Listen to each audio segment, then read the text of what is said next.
In video gaming, we've been introduced to a lot of main characters, and where would those main characters be without their supporting characters to define who they are? What's up everybody, StevDez here, and for this StevDez rant, I'm going to be listing the top 10 supporting characters that I know in video gaming.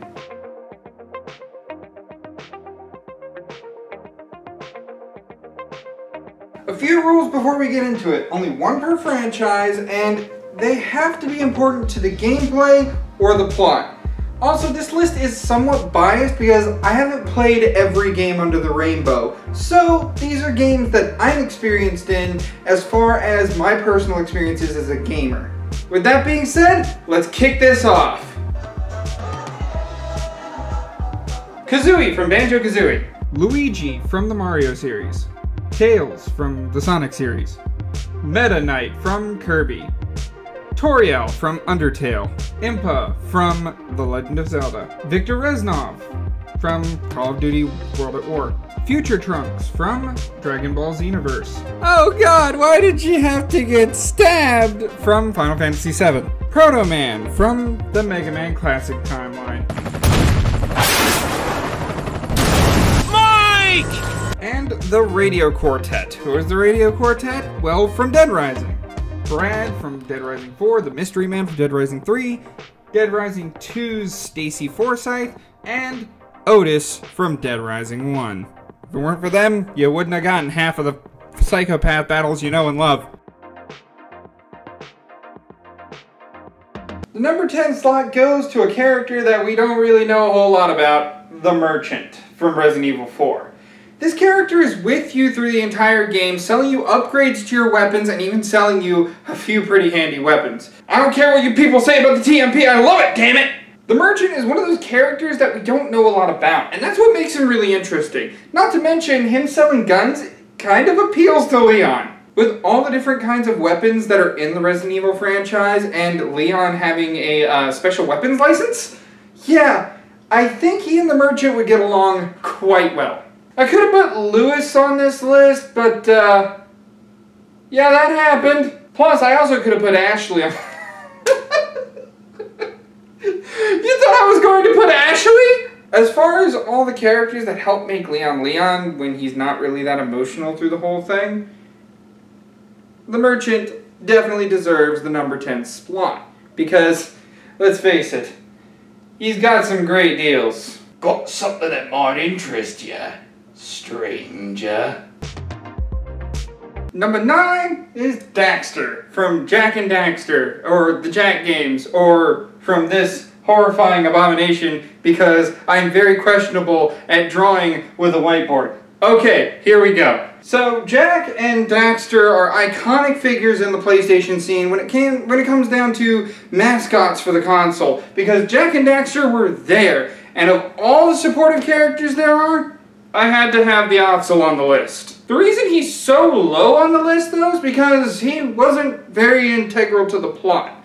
I mean, he was in The Lost Frontier, but nobody talks about The Lost Frontier. That, and I'm sure Kira could have gotten her butt behind the wheel when it came down to that race in Jak 2. As far as video game characters, and not this horrible abomination of mankind, Daxter definitely deserves at least one spot on this list. Because if it wasn't for him, Jak wouldn't be who he is. He would be far more brooding, far more angry, and probably lose some friends along the way. With Daxter, it adds the right comedic edge so that Jak can still feel lighthearted, even full of dark eco. Let's just get rid of this then. I saved the world! Number 8 on this list is a best friend, but is supportive of his partner. Now, I'm not going to be talking about the Legend of Spyro games because I know this guy has an abomination of a voice, and the voices are actually well-known actors. So, I guess he has an abomination of voice acting. Sparx, in the original trilogy of Spyro games, is Spyro's health gauge, essentially. But they didn't want to stop there. They wanted to make it to whereas Sparx had a personality, to the point that he got his own levels in later titles, especially the third one, which is a fan favorite, if I do say so myself. And I'm sure everyone else on the internet says so as well. All you had to do to keep Sparks happy was feed him. That's all. So, I think he deserves the number 8 slot. He doesn't bother Spyro in any way. As a matter of fact, he and Spyro have pretty good chemistry when it comes down to talking to one another and hanging out. They're an unbreakable bond, and he more than deserves the number 8 slot on this list.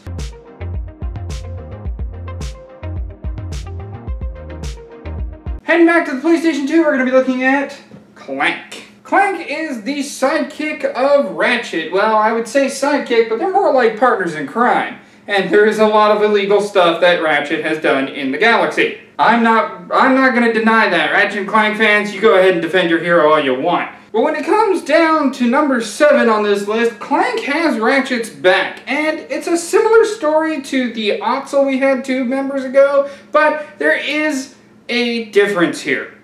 Clank is the logic to Ratchet's insanity. He's a lot smarter than Ratchet, and he tends to be more of an older brother in the sense that he tries to get Ratchet to not make a lot of mistakes. That doesn't stop him, but Clank still is there. Even when Ratchet does make some bad mistakes and bad choices, Clank is still there to lend Ratchet a hand, which earns him the number 7 spot on this list. And speaking of the intelligence to mask one's insanity,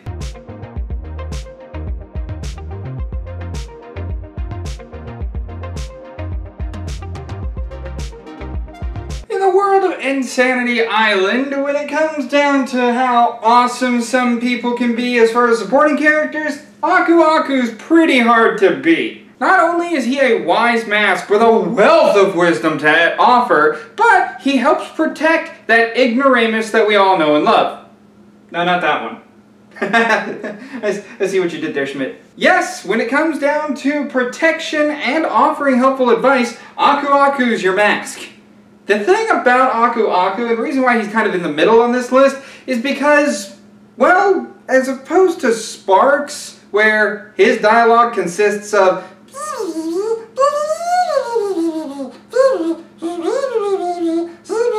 and Clank is just more of an older brother role to Ratchet, Aku Aku helps guide Crash. He's a mystical mask, and Crash is willing to believe him. Not to mention, when it comes down to his tutorials, whoever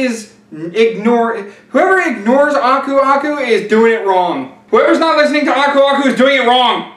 Welcome to the Adventure Arena. You can travel around this area and practice your driving skills.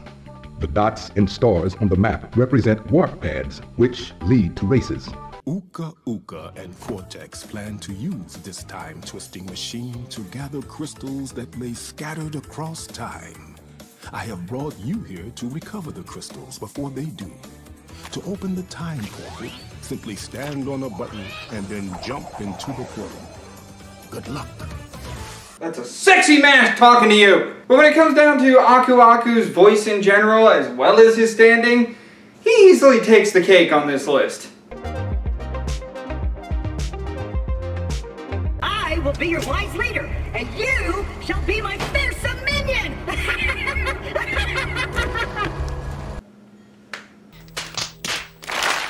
Now, I can already hear the comments going crazy about this one, including the most annoying and most hated character, but give him some credit as far as Borderlands 2. Not to mention, in Borderlands, the pre-sequel, he was one of the funnest characters to play as. He was so random, and he could mess with people. That's what Pandora is. When it comes down to all the guns and stuff, oh my god, the guns.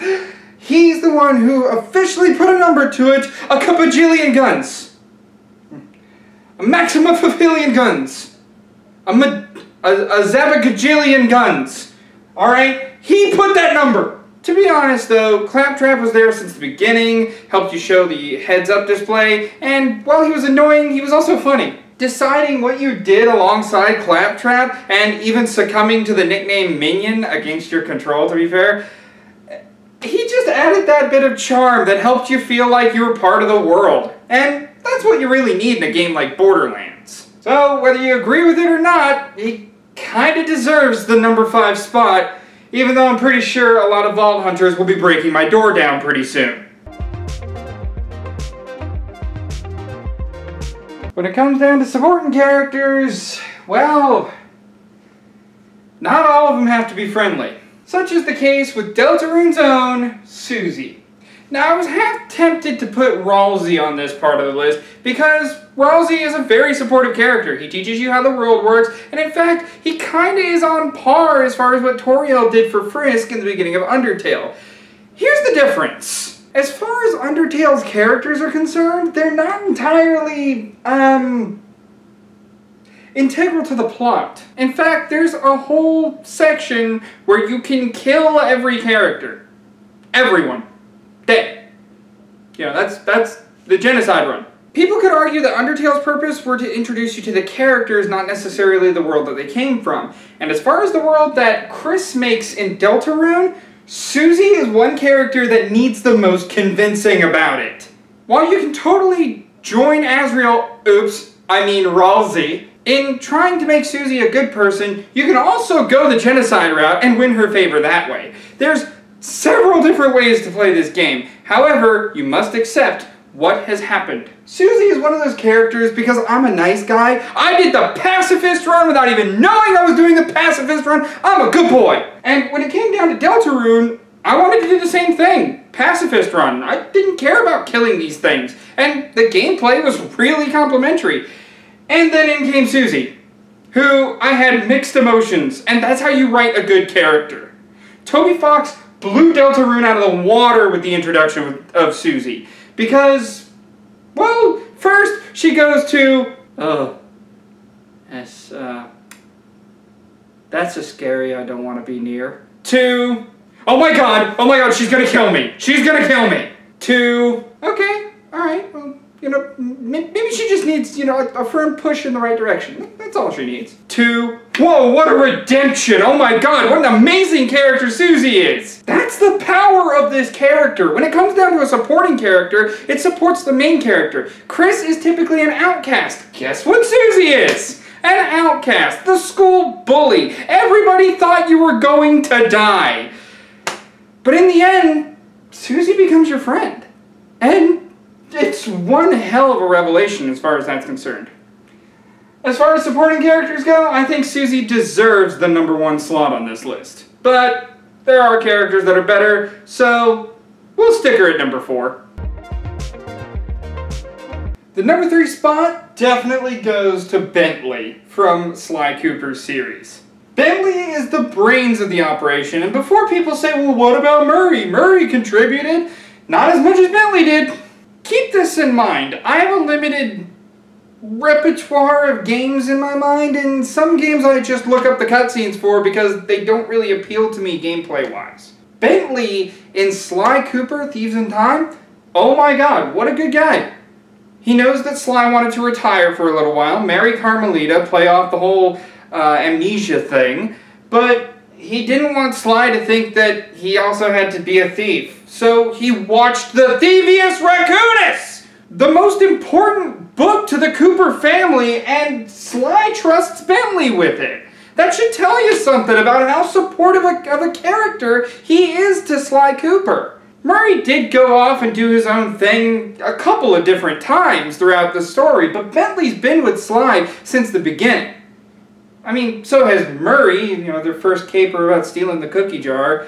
When it came down to it, though, Bentley the Brains helps keep Sly under wraps.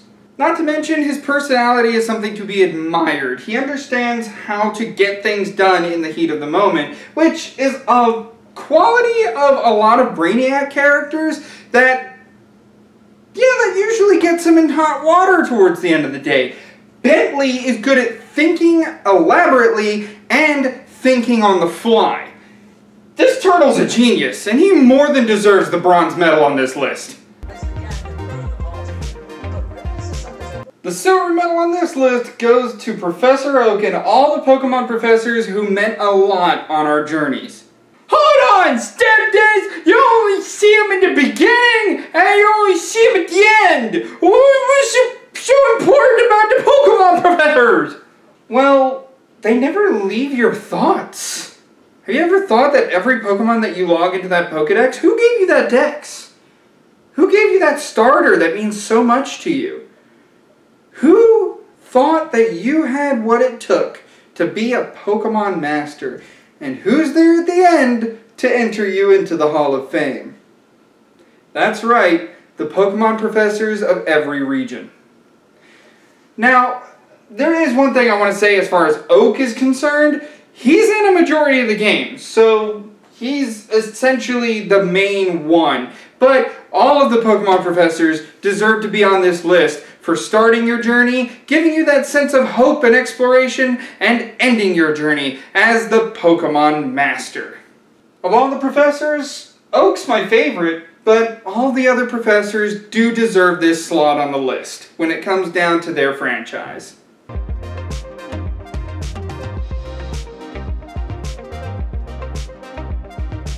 The #1 supporting characters in video gaming are the Pikmin. The Pikmin are interesting creatures in the fact that they aren't main characters at all. They're just what the main characters use. In the first game, you were Captain Olimar, just trying to survive the planet. In the second game, you were Olimar and Louie, later to be Olimar and the Sacho, I think he calls himself? The president of the company, trying to get treasure from the planet to save your business. And in Pikmin 3, you are a cast of 3 explorers who are trying to find food to save their planet. In every game, these little creatures are the reasons why you survive. These creatures are willing to not only lay their lives on the line, but die for you as well. And you feel bad whenever you see one die. And it was something that you could have stopped. The creatures that you helped gather together, you helped grow these races of Pikmin. And they all just die. Because some things were just out of your control.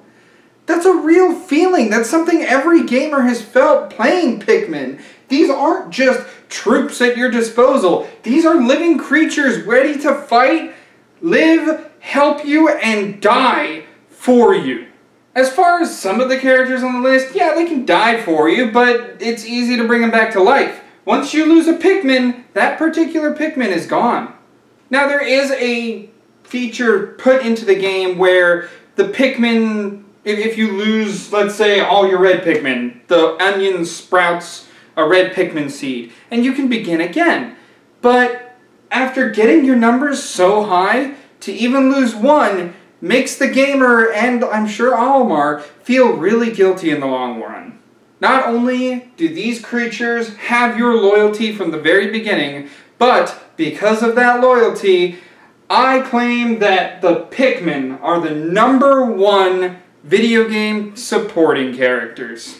And that is my list of top 10 supporting characters in video gaming. Do you agree, disagree? What would you change if given the opportunity? Leave a comment below. And for more what-ifs in the realm of video gaming and Dragon Ball alike, such as if a certain video game character was evil, you know, I mentioned about him at about part 6, go ahead and hit that subscribe button. Like the video if you enjoyed it, and as always, I'll see you in the next one. Ciao. I better get this off of Professor Dez's board.